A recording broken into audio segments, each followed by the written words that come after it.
Good morning, everyone. Today's lecture is in industrial automation, Unit 1. Unit 1 શું છે તમારું? તો કે ઇન્ડસ્ટ્રીયલ ઓટોમેશન બેઝિસ છે, જેમાં ટાઈપ્સ ઓફ ઇન્ડસ્ટ્રીયલ ઓટોમેશન, બરાબર. ઓટોમેશન આપણે લાસ્ટ 3 ટાઈપ્સ જોયા હતા: ઇઝ ફ્લેક્સિબલ, પ્રોગ્રામેબલ અને ફિક્સ્ડ ઓટોમેશન. ક્લિયર? આપણે લાસ્ટ 3 ટોપિક્સ કવર કર્યા હતા, અને લાસ્ટ ટોપિક હતો આપણો elements of an automated system. એટલે ઓટોમેટેડ સિસ્ટમના કયા એલિમેન્ટ્સ છે, બરોબર. આપણે 3 એલિમેન્ટ્સ જોયા હતા કે પાવર છે, પ્રોગ્રામ ઓફ ઇન્સ્ટ્રક્શન છે અને કંટ્રોલ સિસ્ટમ. ક્લિયર? હવે નેક્સ્ટ ટોપિક છે યુનિટનો લાસ્ટ ટોપિક, બરોબર. કયો છે? Just a minute. Advance advanced automation function, બરાબર. They are the last topics. કે એડવાન્સ ઓટોમેશન ફંક્શન્સની અંદર શું શું આવે? તો કે મશીન લર્નિંગ ઇન્ટિગ્રેશન. ફર્સ્ટ છે મશીન લર્નિંગ ઇન્ટિગ્રેશન. ડિસ્ક્રિપ્શનમાં શું કહે છે કે incorporating machine learning algorithms enable system to adapt learn from data and make intelligent decision without any explicit programming. એટલે શું કહે છે કે મશીન લર્નિંગ અલ્ગોરિધમની એમાં શું કરે છે, સમાવેશ એની અંદર ઇન્ક્લુડ ના કારણે પ્રોગ્રામિંગ લર્નિંગ પ્રોગ્રામિંગ વગર સિસ્ટમ કઈ નવું છે એ એડેપ્ટ નથી કરી શકતું, બરાબર. તમારે કોઈ વસ્તુ એડ કરવી હોય તો તમારે શું કરવું પડે? તો કે તમારે એની અંદર છે એ પ્રોગ્રામિંગ કરવું પડે, બરાબર. એના વગર છે, પ્રોગ્રામિંગ વગર તમારું કોઈ પણ સિસ્ટમ છે, કાંઈ પણ નવું છે એ સ્વીકારશે જ નહીં. કોઈ પણ નવી સિક્વન્સ હશે એ બી છે એ એડેપ્ટ નહીં કરી શકે. અને જે તમારી પાસે જે ડેટા છે, બરોબર, મેળવેલ જે ડેટામાંથી લર્નિંગ અથવા તો શીખવા માટે અને ઇન્ટેલિજન્ટ જે ડિસિઝન લેવા માટે એ શું કરે? તો કે એ પોતે સક્ષમ બને છે, બરોબર. પછી બેનિફિટ શું કહે છે? તો કે adaptive behaviour based on data. ડેટાના આધારે છે એ એડેપ્ટિવ બિહેવિયર છે, બરોબર. And predictive analytics for improved efficiency. તો કે તમારે જો સારી એવી એફિશિયન્સી જોતી હોય, બરોબર, તો એના માટે શું કરવું પડે? તો કે પ્રિડિક્ટિવ એનાલિસિસ કરવું પડે, બરોબર. Continuous improvement through learning. Data learning પરથી તમે શું કરી શકો? તો કે કન્ટિન્યુઅસલી ઇમ્પ્રુવમેન્ટ લઈ આવી શકો. સેકન્ડ છે, આ વાત થઈ તમારે machine learning integration regarding. Second છે તમારું એડવાન્સ્ડ ઓટોમેશન ફંક્શન્સનો સેકન્ડ છે ટોપિક. તમારું ફંક્શન કયું છે? તો કે સેકન્ડ આઈઓટી કનેક્ટિવિટીઝ. આઈઓટી કનેક્ટિવિટી શું કહે છે? The integration with the IoT allows the device and the system to communicate, share data, and operate the collaboratively in real time. બરાબર. આઈઓટી ના સમાવેશથી તમારો જે ડિવાઇસ છે, બરાબર, ડિવાઇસ કે સિસ્ટમ છે, ઈ શું કરે છે? તો કે એકબીજા સાથે કોમ્યુનિકેટ કરી શકે છે, અને ડેટા શેર પણ શું કરે? ડેટા શેર પણ કરી શકે છે, અને રિયલ ટાઈમમાં પણ ઈ ઓપરેટ કે કંટ્રોલ પણ કરી શકાય છે. ક્લિયર? આ તમારું આઈઓટી કનેક્ટિવિટી થયું, બરોબર. હવે એના બેનિફિટ શું છે? તો કે real time monitoring and control, બરોબર. તમે રિયલ ટાઈમ બેઝ ઉપર એને મોનિટર બી કરી શકો અને કંટ્રોલ કરી શકો, બરોબર. પછી enhanced data sharing for better insights, બરોબર. વધારે સારી માહિતી મેળવવી હોય, બરોબર, ઇઝ તો તમારે શું કરવું પડે? તો કે દે are the enhance data sharing for better insights, improve the efficiency through the connectivity. કનેક્ટિવિટીને કારણે ક્ષમતામાં પણ શું કરે છે? તો કે એફિશિયન્સીમાં બી એમાં ઇમ્પ્રુવડ આવે છે. કોના થ્રુ? તો કે connectivity through. Autonomous system. Autonomous સિસ્ટમમાં કે implementation of automation system allows the machine and processes to operate with minimum human intervention, relying on the sophisticated algorithm and sensor. હવે જો ઓટોનોમસ સિસ્ટમ છે, બરાબર. ઓટોનોમસ સિસ્ટમની અંદર શું કહે છે કે ઓટોમેશનના જે તમારા ઇમ્પ્લિમેન્ટેશનને પરિણામે, ઇમ્પ્લિમેન્ટેશનના લીધે જે માનવ હસ્તક્ષેપ વિના, human intervention, minimal human intervention, બરાબર, અને આધુનિક અલ્ગોરિધમ એટલે સોફિસ્ટિકેટેડ અલ્ગોરિધમ અને સેન્સર યુઝીસ ના વડે મશીન અને પ્રોસેસને શું કરી શકો તમે, ઓપરેટ કરી શકો છો. એના એના બેનિફિટ શું છે? તમે આ યુઝ કરો, ઓટોનોમસ સિસ્ટમ યુઝ કરો તો એના બેનિફિટ શું છે? તો કે ઇન્ક્રીઝ ધ ઓપરેશનલ એફિશિયન્સી, ઓપરેશનની જે એફિશિયન્સી છે એમાં તમે ઇન્ક્રીઝ કરી શકો.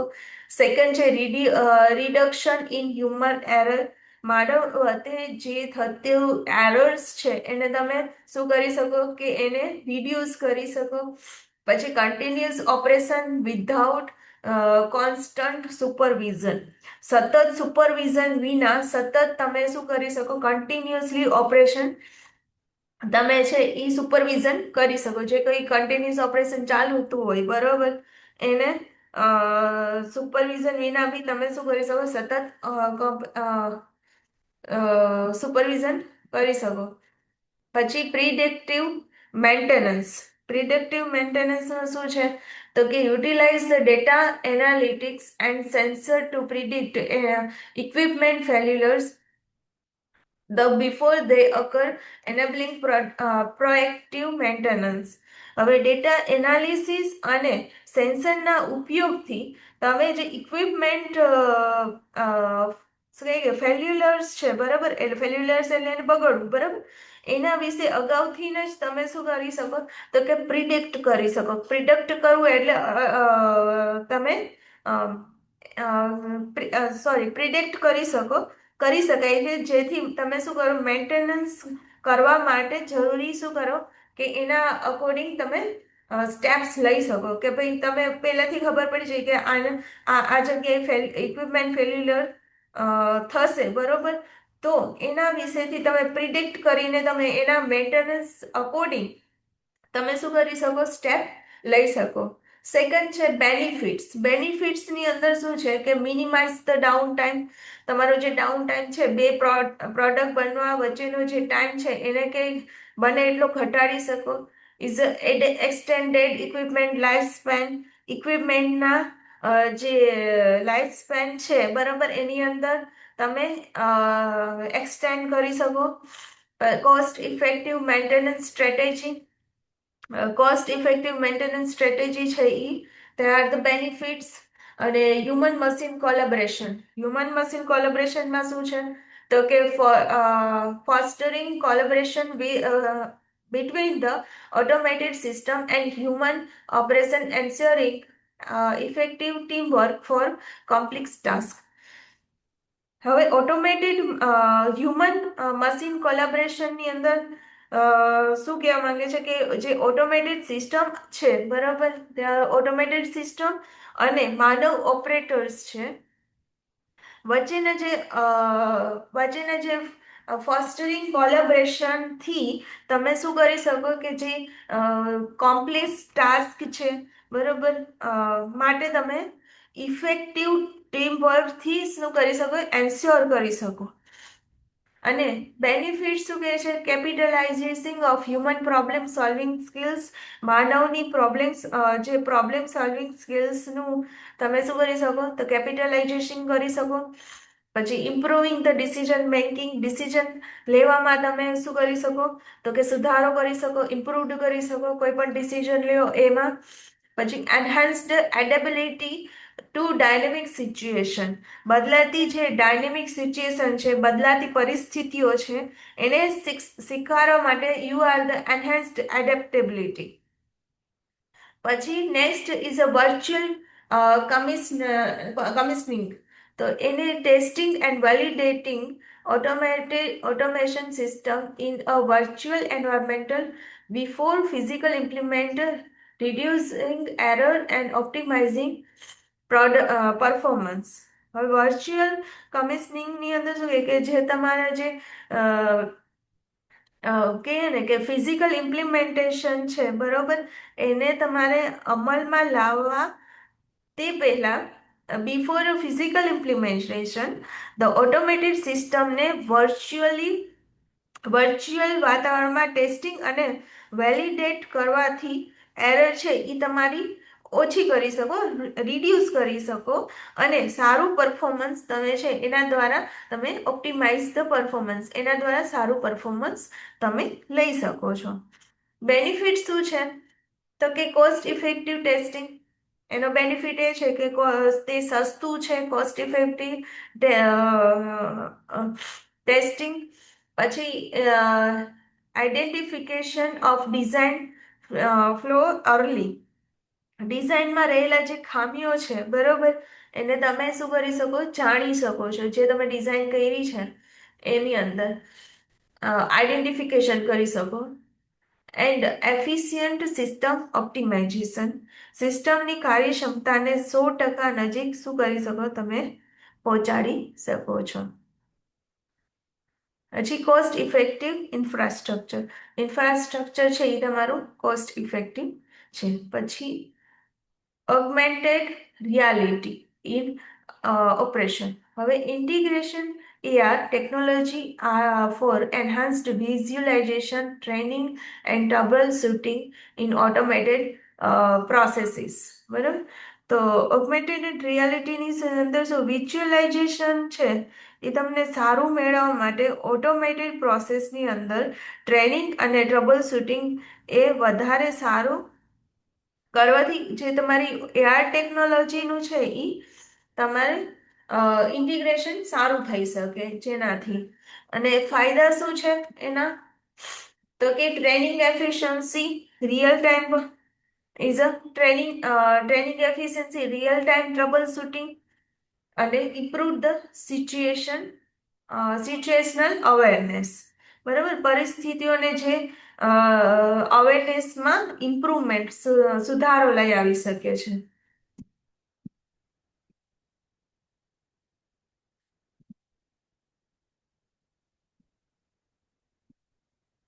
લાસ્ટ ટોપિક છે તમારો level of automation in and enterprise. Level of automation in enterprise. એની અંદર છે ડિવાઇસ લેવલ. ડિવાઇસ લેવલની અંદર શું છે? તો કે this is the lowest level of automation encompassing individual hardware components like actuator and sensor. If focus on control loop device, the regulate basic function. જો ઓટોમેશનનું સૌથી નીચેનું સ્તર છે ડિવાઇસ લેવલ, એટલે શું? They are the lowest level, બરાબર, ઓટોમેશનનું. અને આ જે સ્તરમાં હાર્ડવેર કમ્પોનેન્ટ્સ જેવા કે જે એની અંદર કેવા હાર્ડવેર કમ્પોનેન્ટ્સ છે લાઈક એક્ચ્યુએટર અને સેન્સર નો શું થાય છે એની અંદર સમાવેશ થાય છે. અને આ લેવલ છે બરોબર, આ લેવલ કંટ્રોલ લૂપ ડિવાઇસની અંદર ડિવાઇસ પર શું કરે છે? કંટ્રોલ લૂપ ડિવાઇસ ઉપર ફોકસ કરે છે, જેના વડે બેઝિક કાર્યોનું શું કરે છે? તો કે regulate the basic function. Basic ફંક્શનનું છે એ શું કરે? રેગ્યુલેટ કરે છે. અને ફંક્શન શું છે? તો કે integration of hardware component. Hardware કમ્પોનેન્ટનું integrations, control loop device for the basic operation. Basic operation માટે કંટ્રોલ લૂપ ડિવાઇસ. પછી સેન્સર દ્વારા feedback mechanism feedback through the sensor. બરાબર, સેન્સર દ્વારા જે ફીડબેક મિકેનિઝમ છે એ વસ્તુ. મશીન લેવલ, પેલું થયું તમારું ડિવાઇસ લેવલ, બીજું મશીન લેવલ. મશીન લેવલની અંદર શું છે? At this level, hardware from the device level is integrated into the individual machines. The control function include the executing programmed instruction and square of step. હવે જો આ લેવલમાં જે ડિવાઇસ લેવલના હાર્ડવેર અલગ મશીનમાં શું કરે છે, તો કે અલગ મશીનની અંદર એ સંકલિત ઇન્ટિગ્રેટેડ કરે છે. અને આ લેવલ પર દ્વારા જે કંટ્રોલ ફંક્શન જેવા કે પ્રોગ્રામ્ડ ઇન્સ્ટ્રક્શન એન્ડ એક્ઝિક્યુટ કરવી અને ઇન્સ્ટ્રક્શનને શું કરે છે, તો કે સિક્વન્સની અંદર એક્ઝિક્યુટ કરાવવી, બરાબર, સિક્વન્સ ઓફ સ્ટેપ્સ ની અંદર. અને પછી એના ફંક્શન શું કહે છે, તો કે assembly of hardware into mechanism. Hardware ડિવાઇસને શું કરવામાં આવે છે, તો કે એસેમ્બલ કરવામાં, ભેગા કરીને મશીનમાં શું કરે છે, તો કે કન્વર્ટ કરવામાં આવે છે. assembly to hardware into machines. Execution of program sequences. Program ઇન્સ્ટ્રક્શનને શું કરે છે, તો કે સિક્વન્સની અંદર એક્ઝિક્યુટ કરવામાં આવે છે. Control function at the machine level. હવે એટ ધ મશીન લેવલ અને cell or system level. Cell or system લેવલની અંદર તો કે operating under function from the plant level. This level is a consist of a group of machines and workstation is interconnected. It is supported by the material handling system, computer and other equipment. હવે જો plant level દ્વારા મળતી જે instruction છે એ હેઠળ શું કરે છે, તો કે ઓપરેટ કરે છે, બરાબર. Is a instruction of the plant level under the operate. આ લેવલમાં એક કરતાં વધુ મશીન અથવા તો વર્ક સ્ટેશન એકબીજા સાથે શું કરે છે, તો કે ઇન્ટરકનેક્ટેડ હોય છે. અને મશીન જે મટીરિયલ હેન્ડલિંગ સિસ્ટમ અને કોમ્પ્યુટર અને એકબીજા ઇક્વિપમેન્ટ દ્વારા શું કરે, તો કે એકબીજાને સપોર્ટ કરવામાં આવે છે. It is a support by the material handling system, computer and other equipments. Clear?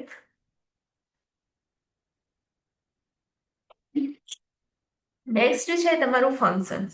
Functions એના કાર્યો શું છે, તો કે coordination of the machines or work station.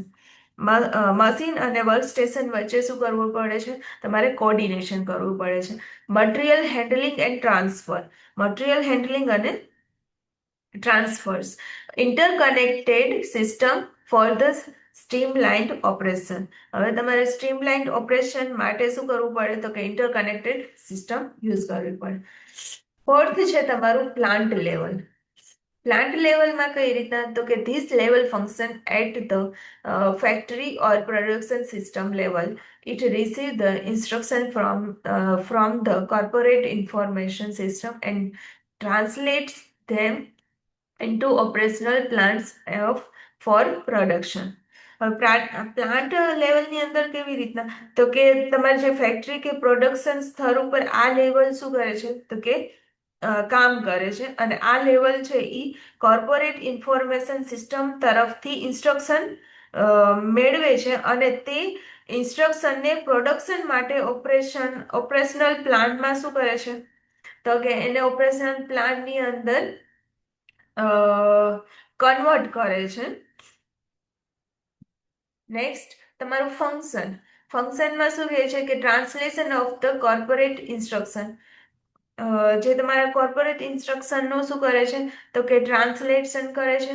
Translate કરે છે operational planning for the production માટે ઓપરેશનલ પ્લાનિંગ. જે તમે પ્રોડક્શન કરો છો એના માટે એક ઓપરેશનલ પ્લાનિંગ હોવું જોઈએ. પછી integration with the corporate information system. Corporate information system માટે તમારું ઇન્ટિગ્રેશન હોવું જોઈએ. પછી એન્ટરપ્રાઇઝ લેવલ. નેક્સ્ટ લેવલ કયું છે, તો કે enterprise level. The highest level in the hierarchy. The enterprise level is a consist of the corporate information system. It is concerned with the managing and coordinating all functions necessary for the entire company. હવે enterprise લેવલની અંદર શું હોય કે તે સૌથી જે higher લેવલનું હાયરકી છે, બરાબર, હાયર લેવલનું છે. આ લેવલમાં કોર્પોરેટ ઇન્ફોર્મેશન સિસ્ટમનો શું થાય, તો કે એની અંદર સમાવેશ થાય છે, બરાબર. દે આર ઇન્ક્લુડેડ, સમાવેશ થાય છે. તે જે ઓલ એન્ટાયર કંપની છે એ બધાના જે વર્ક છે, બરાબર, બધાના ફંક્શન્સ છે એને શું કરવાનું છે, એને તો કે મેનેજિંગ અને કોર્ડિનેટિંગ સાથે બંને જોડાયેલા હોય છે. પછી નેક્સ્ટ છે તમારું work functions is a comprehensive management and coordination. Integration of all company functions, કંપનીના બધા કાર્યોનું શું ઇન્ટિગ્રેશન્સ. પછી oversight of corporate information system. Corporate information system ઉપર શું કરવાનું, તો કે તમારે દેખરેખ રાખવાની. પછી સોરી ઇન્ટિગ્રેશન એન્ડ હાયરકી, બરાબર. ઇન્ટિગ્રેશન ઓફ હાયરકી ની અંદર automation operate in a hierarchy structure is a progressing from the device to the enterprise level.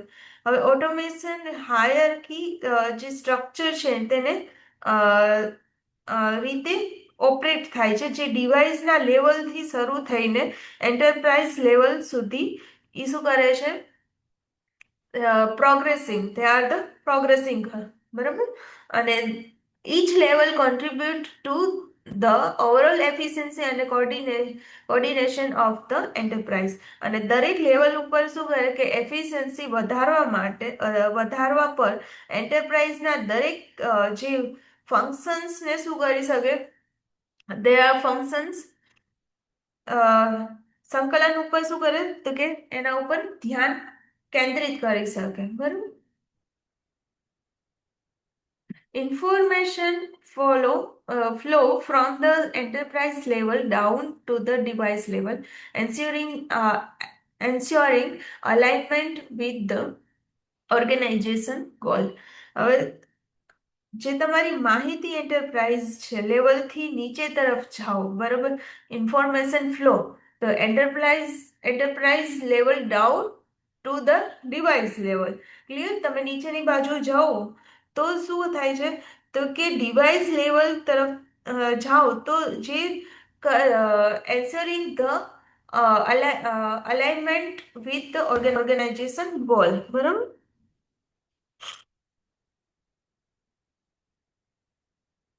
Understanding this level of automation is a crucial from implementation effectively system that enhance the productivity and coordination with the enterprise level.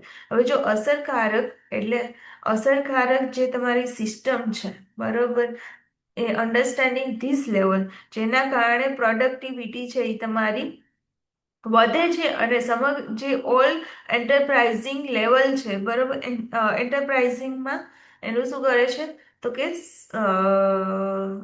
સંકલન પણ વધે છે, જે મેળવવા માટે ઓટોમેશનના દરેક લેવલને શું કરવા પડે, તો કે તમારે સમજવા પડે. એના માટે પેલું લેવલ કેવું આવે છે, તો કે એન્ટરપ્રાઇઝ લેવલ આવે. પછી સેકન્ડ પ્લાન્ટ લેવલ આવે, હાયરકી કહું છું. અને સેલ ઓર સિસ્ટમ લેવલ આવે, મશીન લેવલ. અને લાસ્ટ જે લોએસ્ટ લેવલ છે એ તમારું કયું આવશે, તો કે ડિવાઇસ લેવલ આવશે. They are the hierarchy. Clear? અહીંયા તમારે યુનિટ 1 છે એ કમ્પ્લીટ થાય છે. Okay. If you have any question.